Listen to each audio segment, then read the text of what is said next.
Vamos a ir al Evangelio de Mateo, capítulo 2, versículo 19. Vamos a continuar con este hermoso Evangelio. Hoy vamos a estar viendo el título, el mensaje, el retorno del Rey y su humilde condición. Mateo capítulo 2, versículo 19. Pero cuando murió Herodes, he aquí, un ángel del Señor se apareció en sueños a José en Egipto, diciendo: levántate, toma al niño y a su madre y vete a la tierra de Israel, porque los que atentaban contra la vida del niño han muerto.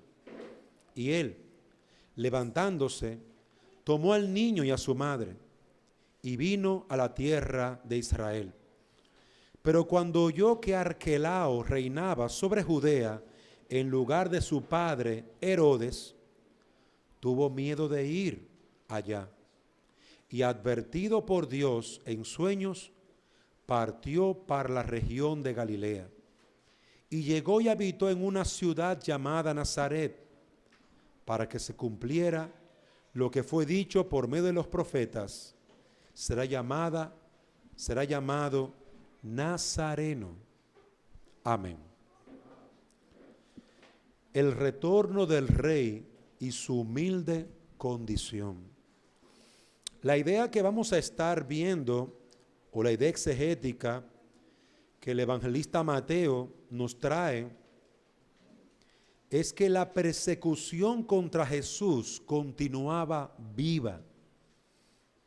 Y en su retorno tuvo que mantenerse oculto para que las escrituras se cumplieran. Es decir, que la idea que Mateo vamos a estar viendo y desarrollando en este mensaje es que Jesús seguía siendo perseguido. Y cuando Él retorna a Israel, debe de hacerlo de forma oculta. Debe de hacerlo de forma tal que no se vea su presencia para que se cumplan las escrituras. Y eso lo vamos a ver en dos puntos. El primer punto es el retorno del rey, el hijo de David. Y el segundo, el rey oculto bajo su humilde condición. Vamos a ver, hermanos, nuestro primer punto.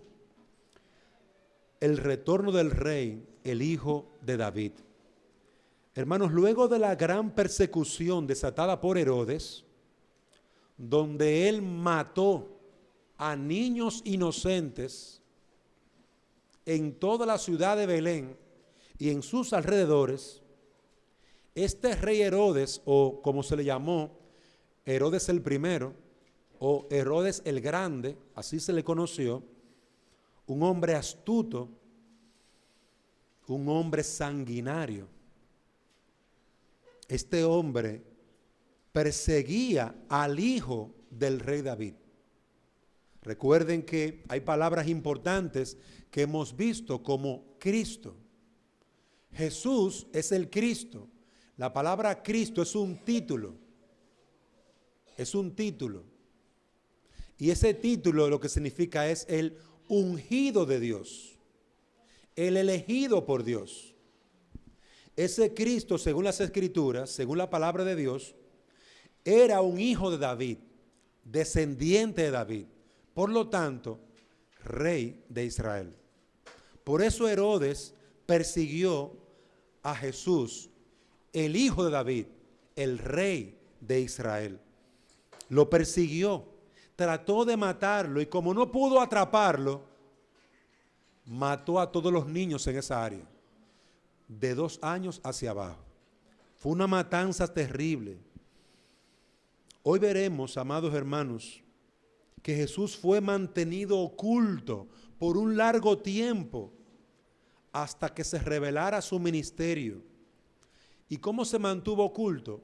Bajo una humilde condición. Dios ocultó la gloria, la grandeza y la majestad de Jesús, del rey, siendo humilde y sencillo. Vamos a ver el versículo número 19. Pero cuando murió Herodes, he aquí un ángel del Señor se apareció en sueños a José en Egipto, diciendo. Aquí vemos que la persecución contra Jesús fue desencadenada por Herodes, y cuando éste murió, la persecución bajó un poco, mermó un poquito. Encontramos a José, que cuidaba al niño y a su madre María en Egipto. Tuvieron que salir corriendo hacia Egipto en una madrugada, en una noche, antes de que el rey Herodes ejecutara su matanza. José era el hombre de la casa, el hombre de la familia. Y como hombre, un hombre piadoso, temeroso de Dios. Un hombre, amados hermanos, que es digno de imitar. Porque era un hombre que prestó atención al mandato del Señor y como obedeció, salvó su vida, la de su esposa y la del bebé. Y en esto yo quiero que observen que hay otras características que estaremos viendo de este hombre a continuación, aunque él no es el centro. Realmente el centro es el rey. Pero Dios le puso a este rey un ángel protector. A veces uno piensa como que los ángeles va a venir con dos alas desde arriba del cielo. A veces Dios usa a su pueblo y los envía a hacer ciertas tareas. Y precisamente la palabra ángel, eso es lo que básicamente significa, un ayudante, un siervo, alguien que sirve, alguien que ayuda. ¿Y cuántas veces hemos recibido nosotros ayuda de un hermano, un amigo, y nosotros decimos, Dios me envió un ángel que literalmente me salvó? Eso fue José para su hijo, o mejor dicho, para el hijo del rey, y también para su madre María. José se quedó en Egipto hasta que llegaran las nuevas órdenes. Las órdenes del ángel. Las órdenes dadas por Dios. En el versículo 20, levántate, le dice el ángel, levántate, toma al niño y a su madre y vete a la tierra de Israel, porque los que atentaban contra la vida del niño han muerto. Observen ahí, ¿qué le dijo el ángel a José? En sueños el ángel una vez más habla a José. Le habló a José para que recibiera a María. Le habló a José para que entendiera que el niño fue engendrado, fue abrigado por el Espíritu Santo en María. Le habló a José para que huyera con el niño. Y una vez más le habla a José para que José retornara una vez más a Israel, a su pueblo. Él le ordena, el ángel le manda a José, toma al niño y a su madre y ve, parte a Israel. Vuelve a Israel. Esto es un imperativo, una orden, un mandato. Estas fueron las órdenes dadas por Dios a través del ángel a José. Toma al hijo de David, al rey, a mi escogido, al Cristo, y regresa con él a la tierra de Israel. Pues tenía que crecer como israelita. Tenía que estar bajo el yugo de los israelitas. Tenía que representar a su pueblo. Tenía que ser parte de su pueblo.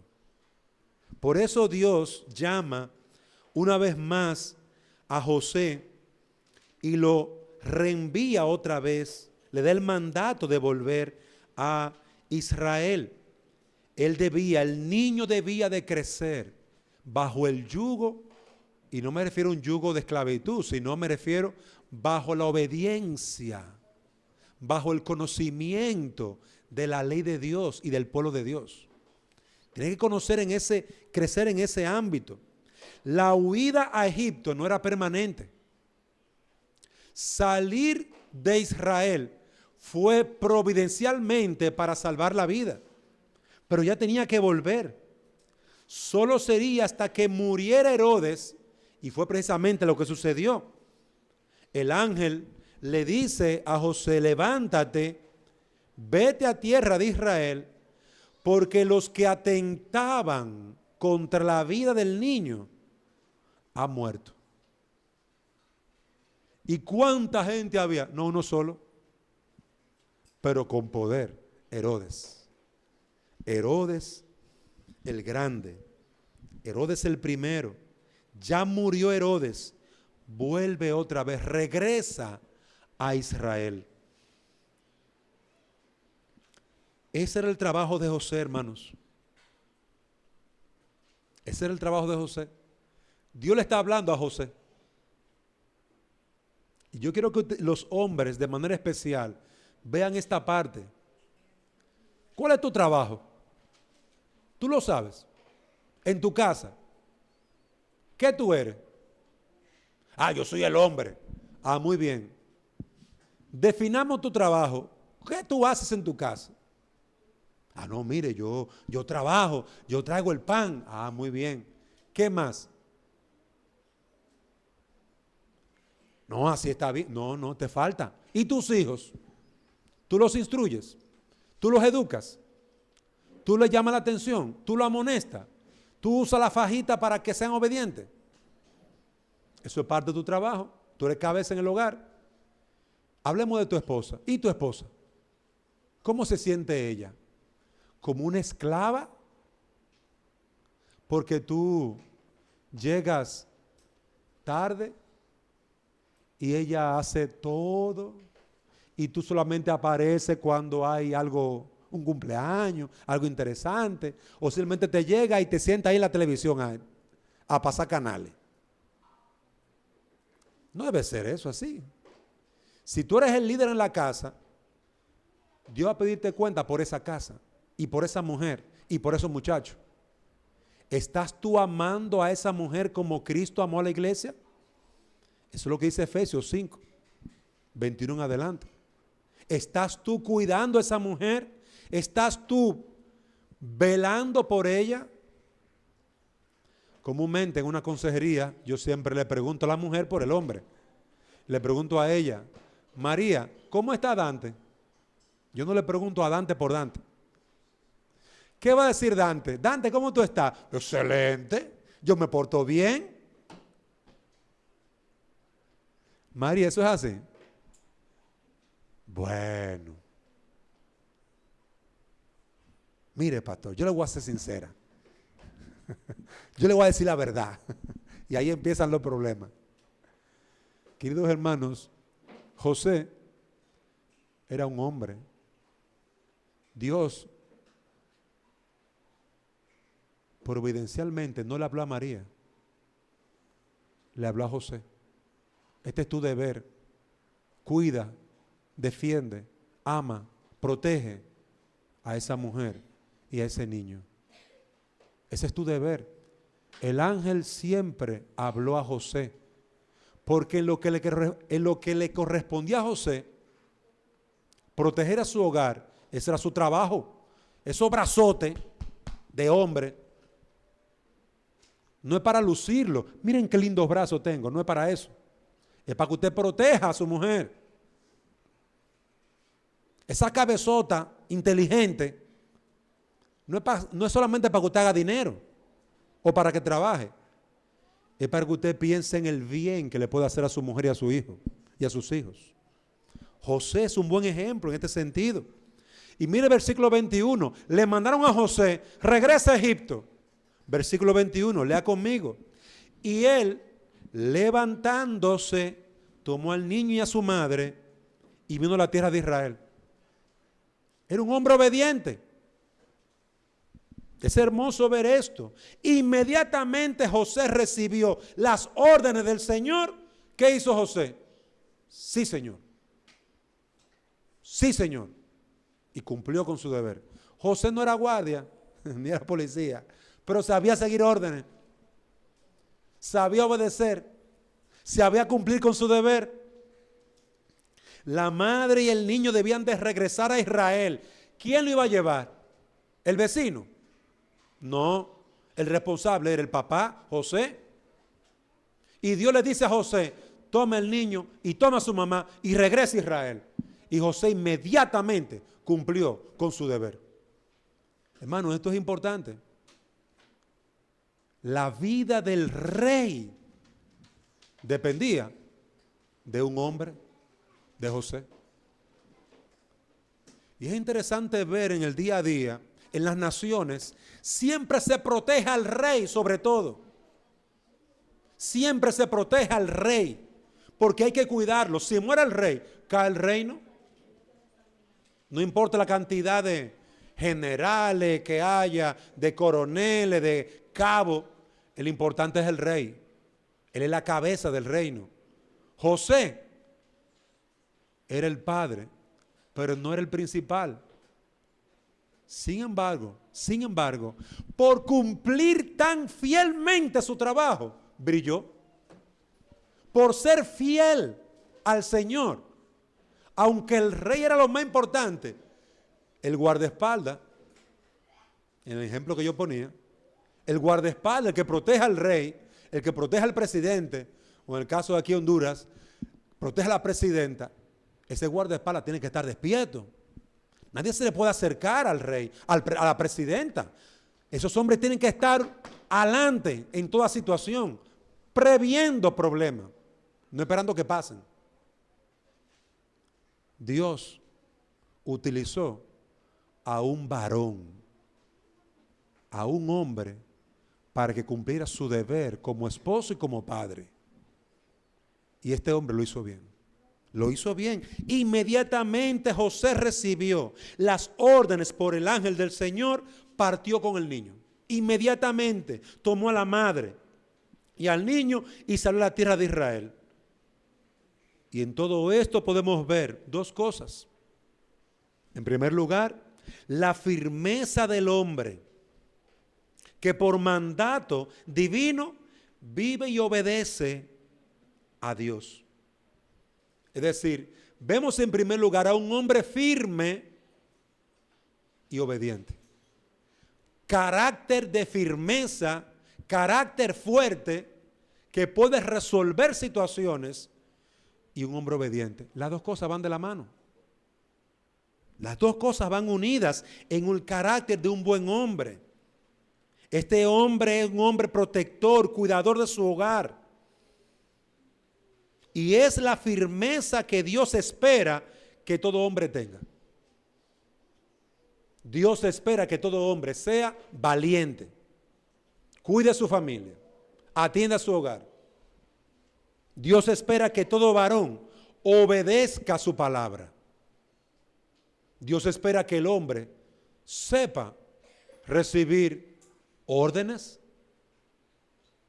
y las cumpla al pie de la letra, como se espera. Queridos hermanos, esto es importante para nosotros porque estamos criando hombres. Estamos criando, viviendo con hombres que esta sociedad los quiere destruir. Ahora queremos ver a hombres afeminados, hombres que no se paran como hombres, que no se visten como hombres, que no hablan como hombres. Y en la primera situación salen corriendo. Eso es un problema para la sociedad, para el mundo y para la iglesia. Eso es un gran problema. Amados hermanos, tenemos que aprender que Dios quiere hombres que obedezcan, hombres que puedan seguir lineamientos. Haga tal cosa, por favor. Y este hombre tome eso y lo haga bien, excelentemente, para el Señor. Mire usted se va a casar con esa joven. Bien, usted se va a casar y va a ser responsable. Sí, Señor. Usted se va a casar y va a ser un buen trabajador. Sí, Señor. Eso es lo que se espera. Bueno, Si depende, si me va bien. Si ella se porta bien, yo me porto bien. Pero ven acá. ¿Qué es eso? A usted se le está dando un lineamiento claro. Y Dios espera que el hombre obedezca. ¿Por qué usted cree que Dios puso al hombre como cabeza? Para que las ordenanzas dadas por Dios sean recibidas y hechas. Con eso yo no quiero decir que la mujer no sea inteligente. Hay muchas mujeres, mucho más inteligentes que muchos hombres. Y más hábiles en los trabajos y en el hogar. Pero el orden divino está bien claro y aquí se ve. Y el hombre, ¿cómo tiene que trabajar y responder? Con diligencia, con firmeza, con obediencia. Amados hermanos, las sociedades atacan a los hombres. Desde que usted oye a un hombre hablando como hombre, todo el mundo se ofende. Se siente mal. Ay, está hablando muy duro. Está haciendo esto. Porque es un hombre. Y conste que yo no estoy diciendo que hay que ser grosero ni abusador. Porque el machismo es una desgracia para la sociedad. Vamos a poner el equilibrio. Ni queremos hombres afeminados que no puedan cuidar, amar y proteger a su familia, pero tampoco queremos hombres que sean abusadores y destructores, que su mujer no pueda ni abrir la boca, porque eso es una abominación. Es decir, que el equilibrio correcto es el que estamos viendo. Aquí Dios le da firmeza a un hombre, le da órdenes a un hombre, y Dios espera que ese hombre obedezca al pie de la letra. Y ahí vemos a este hombre obedeciendo al pie de la letra lo que Dios mandó. Fiel, recta y diligentemente. Eso es lo que Dios espera de un hombre. Fiel, recto y diligentemente. Con carácter. Amadas hermanas, formen a sus varones así. Formen a sus varones así. Ay de las mujeres que se casan con hombres afeminados. Esa no es la imagen de Dios. Cuando Dios creó al hombre, lo creó varonil, viril. Cuando creó a la mujer, la creó femenina, con las gracias y la sabiduría necesaria. Y Dios quiere ver en cada uno los dones y capacidades que Él le dio. Él no quiere ver cruce de cosas. Una mujer siendo grosera y áspera, bruta, hablando, ni faltando el respeto. Él no quiere ver eso, pero tampoco quiere ver un hombre afeminado, sino un hombre diligente, que gobierne sus emociones, que pueda seguir instrucciones divinas, como las que están en la palabra de Dios. Instrucciones divinas. Ama a tu esposa, cuida tu hogar, trabaja, no seas perezoso. Esas son instrucciones divinas. Y cuando el hombre la quiere, la entiende, se pone manos a la obra. Eso es lo que Dios quiere. ¿Qué mujer que tenga un hombre trabajador, diligente, amoroso y tierno, no va a querer estar allí con ese papucho? No va a querer estar allí con ese hombrote. ¿Qué hombre tengo yo? Él me trata como una flor, pero tiene la mano de un hombre para trabajar. Óyeme, ¿qué mujer no quiere estar al lado de un hombre así? Caballeroso, gentil, bondadoso. Es así que Dios está mostrando a este hombre. Pero en segundo lugar, al regresar a Israel, observamos que no dice Belén. José tenía una responsabilidad. Tenía que llevarlo a Israel, no necesariamente a Belén. Este fue el lugar de su nacimiento, pero no el lugar donde el niño crecería. Y quiero llamar la atención de ustedes sobre esto, porque oiga bien, Belén era pequeño, pero no era que estaba mal. Belén tenía sus zonas cercana, donde habían personas que ellos podían convivir. Nazaret. Nazaret estaba escondido, perdido, una aldea escondida. Una aldea perdida. Yo me imagino el trabajo que le daría a José encontrar el pan a través de la carpintería. Dios no lo mandó a Belén o a las ciudades principales de Israel. Dios lo mandó a un lugar lejos, perdido, para que el niño pudiera crecer tranquilo, su madre pueda estar tranquila. Pero eso sí, ¿quién llevaría la del sudor de su frente para sacar el pan? José. Entonces Dios le estaba pidiendo algo a José, hermano, que le iba a costar más. Y este hombre obedeció. Este hombre obedeció. Era un hombre lleno de honor, honra y respeto hacia Dios. ¿Qué aprendemos, hermanos, de este primer punto? Del retorno del rey, el hijo de David. Aprendemos dos cosas. En primer lugar, el regreso del rey fue ordenado por Dios a través de un ángel y cumplido por un hombre piadoso. Qué hermosa tarea. Dios envió a un ángel, pero el ángel tenía que dar esa instrucción a un hombre. Es decir, que la obra de Dios estaba en la mano de un hombre. Queridos hermanos, estos dos agentes, el ángel, un ángel y un hombre, fueron los instrumentos de Dios. Así como hoy la iglesia es el instrumento de Dios. Ahora Dios nos envía a nosotros para que seamos los ángeles que le vamos a llevar a los inconversos el mensaje de Dios.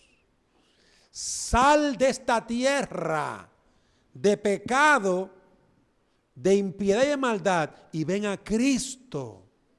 Arrepiéntete. Hermanos, Dios así usó un ángel en aquellos días. Hoy va a usar estos ángeles que estamos aquí. Tú eres el ángel de Dios. Ve, haz discípulos de ellos y predícales. Amado hermano, mira la dignidad de tu llamado.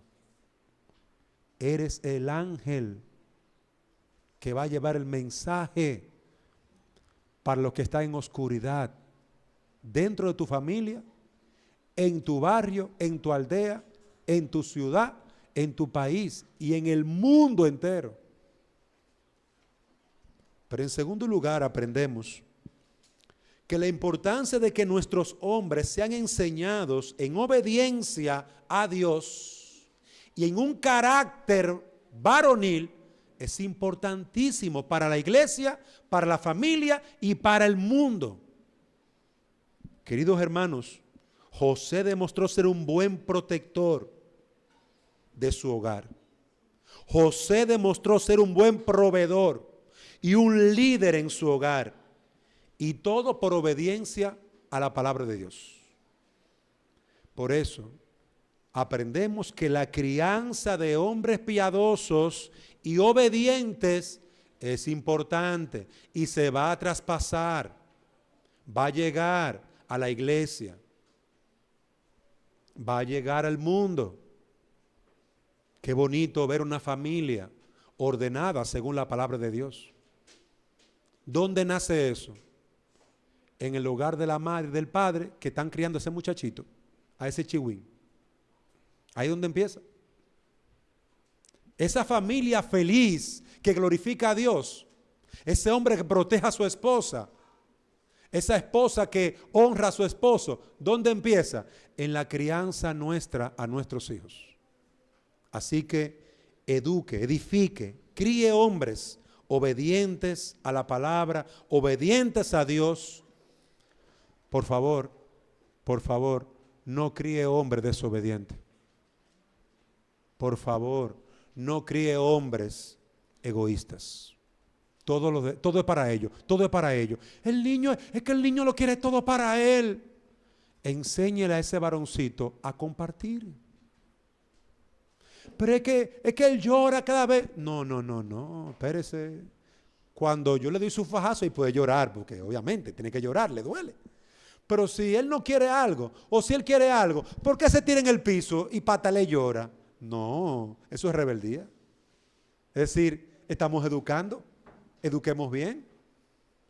Amados hermanos, las madres, las esposas del mañana, del futuro, dependen de nosotros, de lo que estamos criando ahora. Pasemos, hermano, a nuestro segundo punto. El rey oculto bajo su humilde condición. Versículos 22 al 23. Lea conmigo, por favor. Pero cuando oyó que Arquelao reinaba sobre Judea en lugar de su padre Herodes, tuvo miedo de ir allá y, advertido por Dios en sueños, partió para la región de Galilea.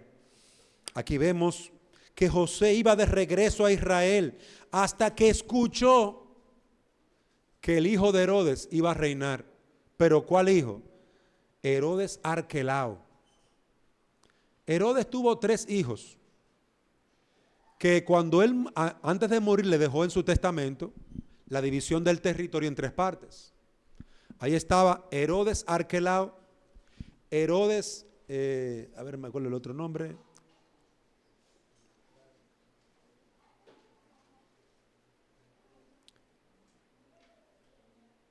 Herodes Antipas, ese nombre no me llega bien.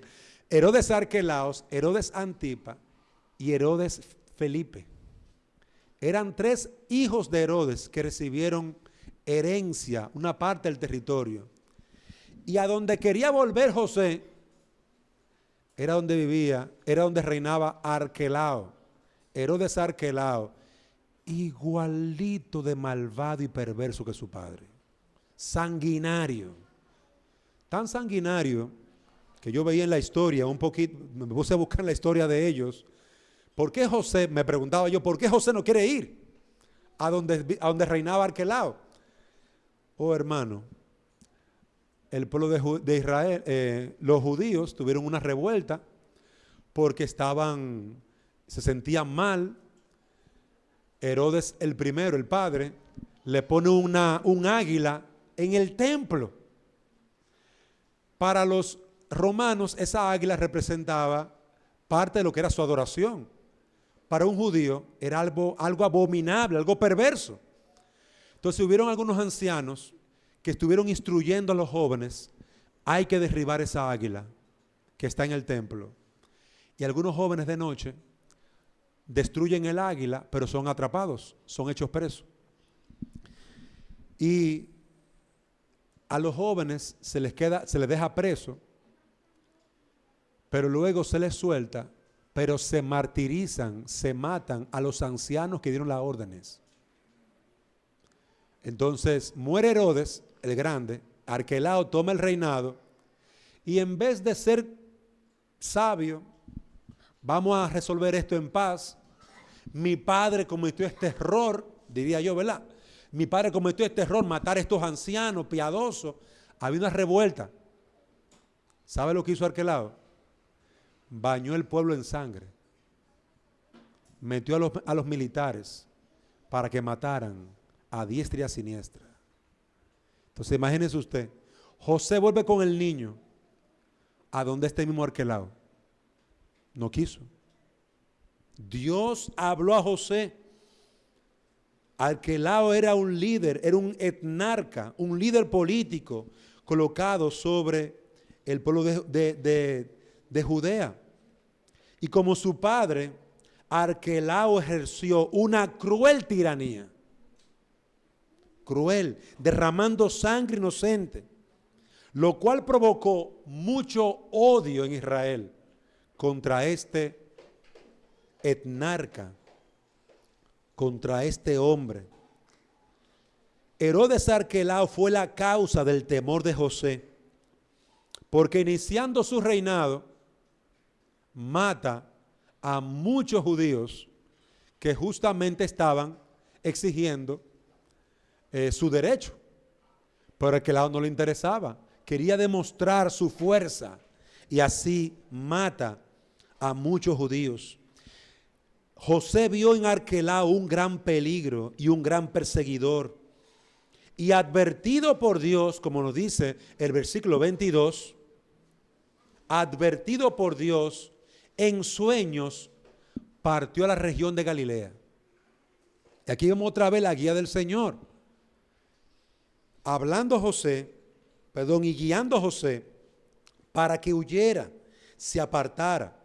Y en el versículo 23 encontramos que José habita en una ciudad de Galilea llamada Nazaret. Y llegó y habitó en una ciudad llamada Nazaret para que se cumpliera lo que fue dicho por medio de los profetas. Será llamado Nazareno. José, al ir a Galilea, se queda en una ciudad. ¿Por qué fue a Galilea? Bueno, en primer lugar, porque el gobernador de Galilea era el hermano de ese sanguinario llamado Arquelao. Su hermano Herodes Antipas era una persona más razonable, menos sanguinaria que su hermano. No siguió los pasos de su padre. Y por eso José, guiado por el Señor, es llevado a Galilea, que pertenecía al reinado de Herodes Antipas, el segundo hijo de Herodes el Grande. Era menos cruel Antipas que su hermano Arquelao. Este Antipas no se deleitaba en derramar sangre, la sangre de sus súbditos, sino que él procuraba más bien los beneficios del servicio de sus súbditos. ¿Por qué él fue a Nazaret? En primer lugar, porque reinaba un hombre que no derramaba sangre. Pero en segundo lugar, porque Nazaret se encontraba en una parte muy lejana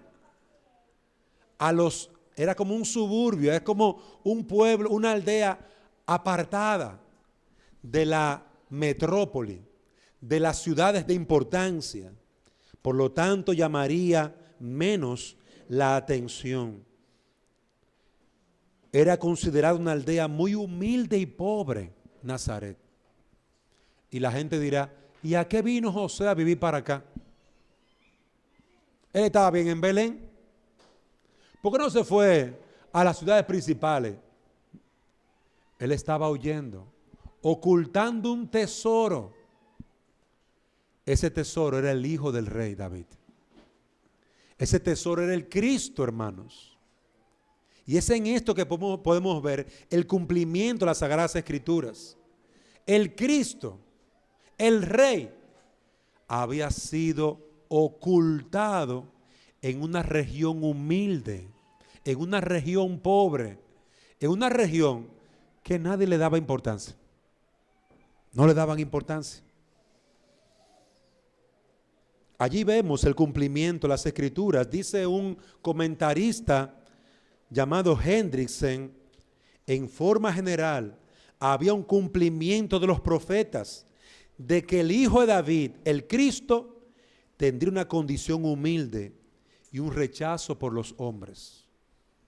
Al él estar huyendo, al ocultarse en Nazaret, aquí veíamos de una forma general el cumplimiento de varias profecías. Por ejemplo, el Salmo 22. Salmo 22, versículos 6 al 8.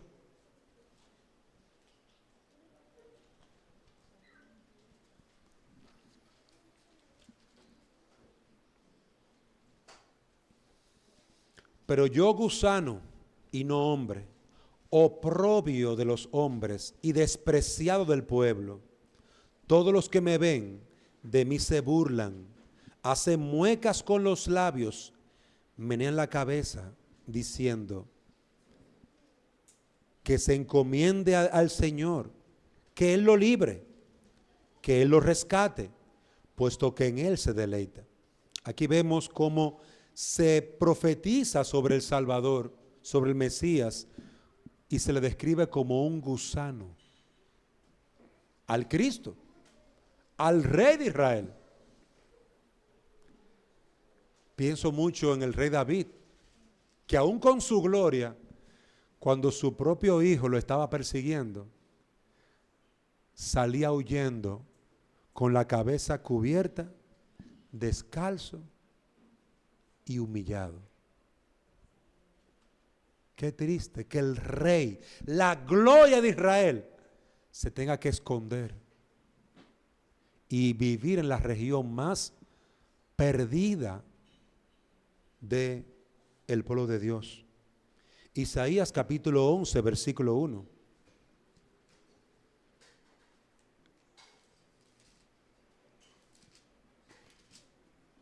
Y brotará un retoño del tronco de Isaí, y un vástago de sus raíces dará fruto. Un retoño, no es un árbol fuerte, hermoso. Fue un árbol que cortaron, un árbol medio muerto. Comenzó a tirar un botoncito, un retoño. Así se miraba el Señor. En Isaías 53 también. Despreciado y desechado de los hombres, varón de dolores.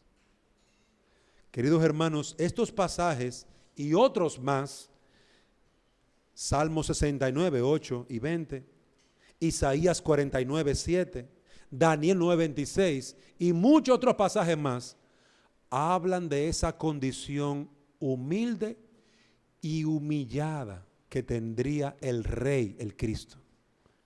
Y por eso lo podemos ver, hermanos, en este pasaje. Jesús fue criado en un pueblo alejado del bullicio de las grandes ciudades, ocultándolo. El Rey retornó, pero estaba oculto, bajo la humilde condición de un padre carpintero. Porque póngale ese elemento ahí. No era que estaba en un lugar hermoso, era que su papá era carpintero. Comían de la carpintería, trabajaban en la carpintería. Y el Señor, el Rey, el soberano, estaba oculto bajo esa humilde condición. Otros autores piensan que también el hecho de que sea nazareno, que era una forma de servicio en el Antiguo Testamento, hablaba también de su llamado. Pero es una lucha, porque realmente ese pasaje es difícil encontrar el pasaje, porque habla de los profetas, varios profetas. Y muchos comentaristas tienen dificultad con este pasaje. ¿A qué profetas se refieren? Porque casi todos hablan sobre la humildad, la humillación del Cristo. Y no pudieron encontrar, también para mí fue difícil encontrar un pasaje específico donde se cumpliera esta profecía. Estas dos cosas que hemos dicho pueden expresar lo que se nos enseña en el versículo 23. Una condición humilde. Una condición oculta para que no se le conozca. ¿Qué aprendemos en último lugar? Amados hermanos, aprendemos que Dios protegió a su Cristo a través de una condición humilde. Dios ocultó su gloria, gloria semejante a la del Padre, majestad grandiosa, excelsa, fue ocultada bajo la humilde condición de un niño, de una naturaleza humana, ocultada bajo la humilde condición de un pueblo sencillo como Nazaret, bajo la tutoría de un padre que era un carpintero, no un rey, sino un hombre que trabajaba con sus manos y que se esforzaba y producía el alimento necesario para su familia. El rey fue ocultado bajo esta condición hasta que llegara su tiempo, hasta que llegara el momento en que el rey sería enviado a predicar el evangelio y a proclamar las buenas noticias. Quiero terminar, amados hermanos, con algunas aplicaciones. Quiero dar 3 aplicaciones. La primera aplicación es esta. Dios continúa utilizando instrumentos, hermanos, para su obra, para ser glorificado. Dios sigue utilizando instrumentos. Y esos instrumentos es su iglesia. Nosotros somos los instrumentos de Dios.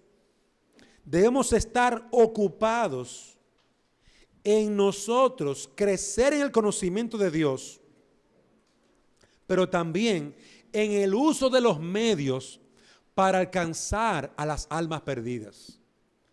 Amado hermano, si Dios utilizó a José como su ángel para proteger al niño, Dios te puede utilizar a ti para alcanzar las almas perdidas. Dios te puede utilizar a ti para predicar el evangelio. Entiende el gran privilegio que yo, tú y todos los creyentes tenemos.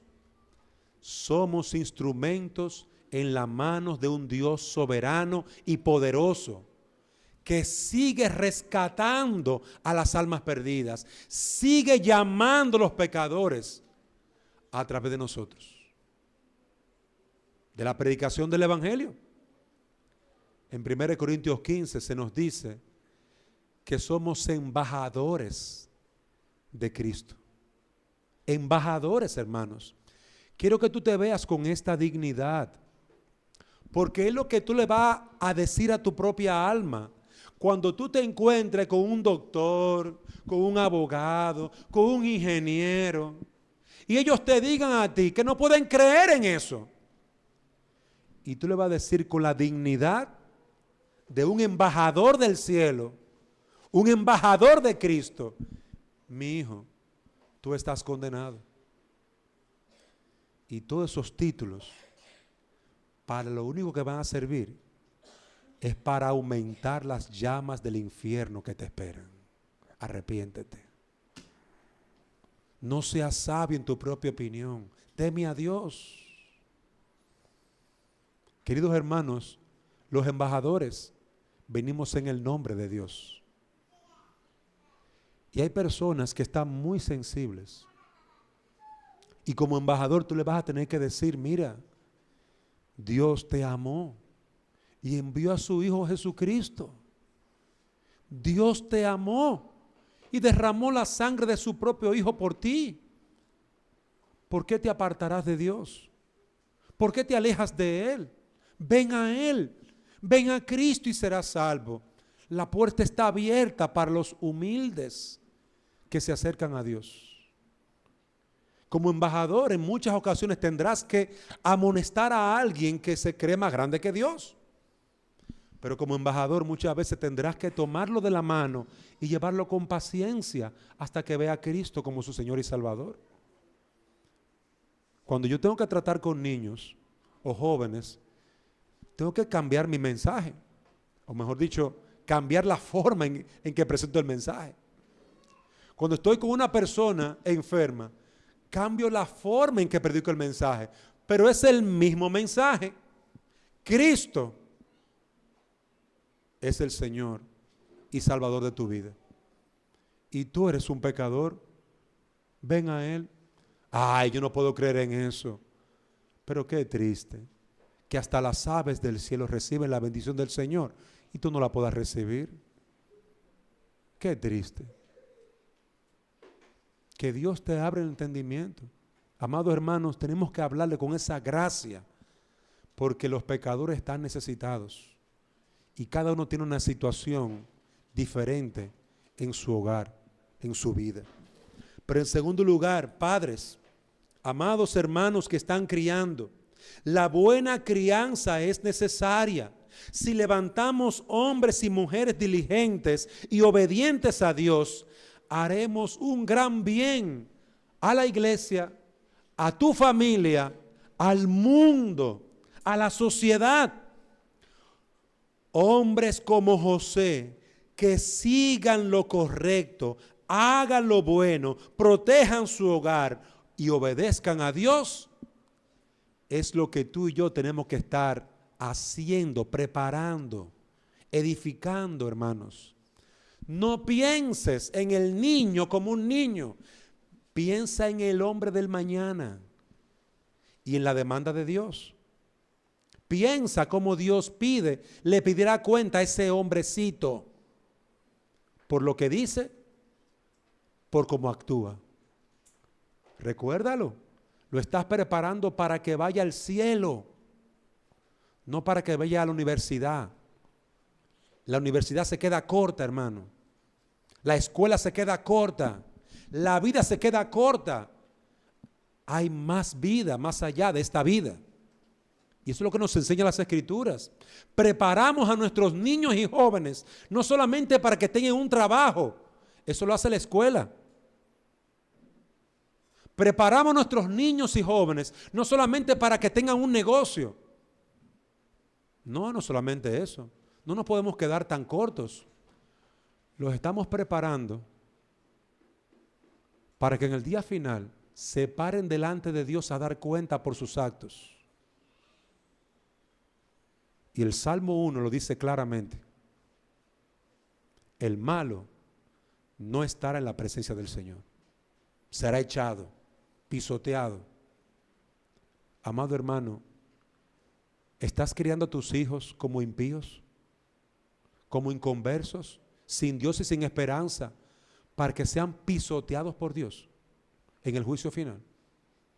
¿O lo estás preparando para que se levanten y puedan delante de Dios adorarle porque le conocen y le aman y le sirven?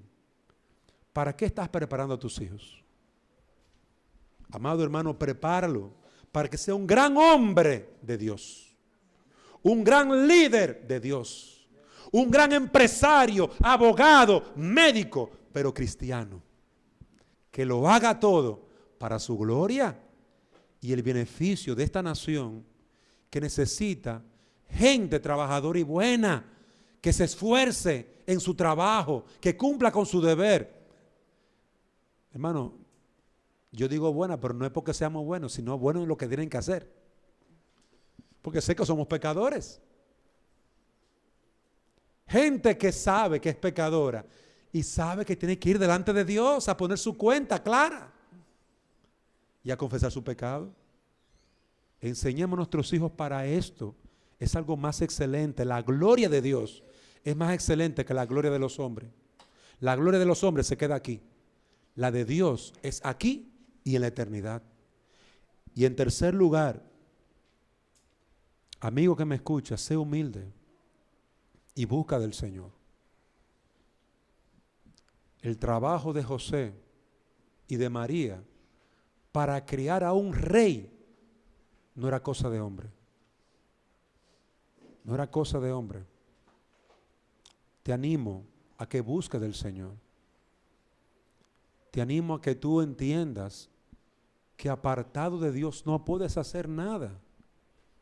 Te animo para que entiendas que estás apartado del Señor. Entiéndelo. ¿A dónde irás?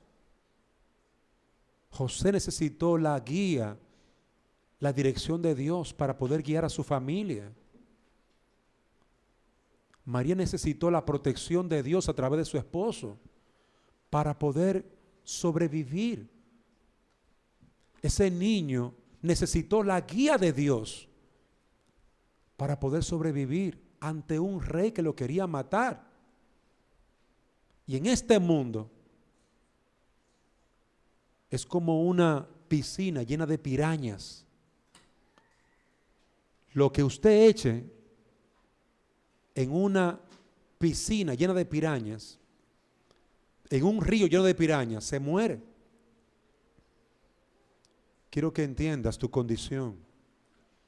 Sin Dios, sin Cristo, no tendrás esperanza. Dios te llama al arrepentimiento. Dios te llama a la vida. Dios te llama a que te conviertas de tus pecados. Es el pecado lo que te ha separado de Dios. Por eso yo te animo, te llamo, te urjo, arrepiéntete. Cree en el Señor Jesucristo y pon tu vida y la de tu familia bajo su protección y cuidado. Qué hermoso testimonio ver a un hombre de Dios guiando a su familia según la voluntad de Dios. Qué hermoso ver a una mujer de Dios guiando a sus hijos en el temor de Dios.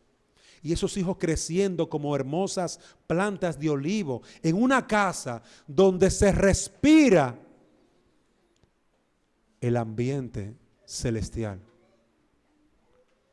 donde sus padres se aman y se perdonan y se respetan. Qué hermoso ambiente. Sin Cristo eso es imposible. Con Cristo eso y mucho más es posible. Pero Dios quiere que tú te arrepientas y te conviertas de tu pecado. Lo que te roba a ti la vida es el pecado. Arrepentíos. El rey retornó. El rey ya volvió. Y no está oculto. El rey está sentado en su trono. Clama a él. Arrepiéntete de tus pecados. Y el rey te recibirá en su presencia. Y el rey te perdonará de tu maldad. Y el rey te dará vida. Que el Señor hoy te ayude a entender su palabra y a recibirla en tu corazón y a arrepentirte y creer en él. Vamos, hermanos, a orar. Padre, damos gracias por tu palabra, gracias por tu mensaje y te rogamos que tú nos bendigas y ella, tu palabra, produzca vida y salvación, produzca entendimiento en nuestros corazones y nos lleves tú, Señor, a andar en tu temor, a andar en santidad. Mira a aquellos que aún no te conocen. Clamamos para que tú los traigas a tus pies y tú le convenzas de pecado, justicia y juicio. Y tú le hagas, Señor, enmendar sus caminos y enderezar su senda. Es en el nombre de Jesús que te lo pedimos. Amén.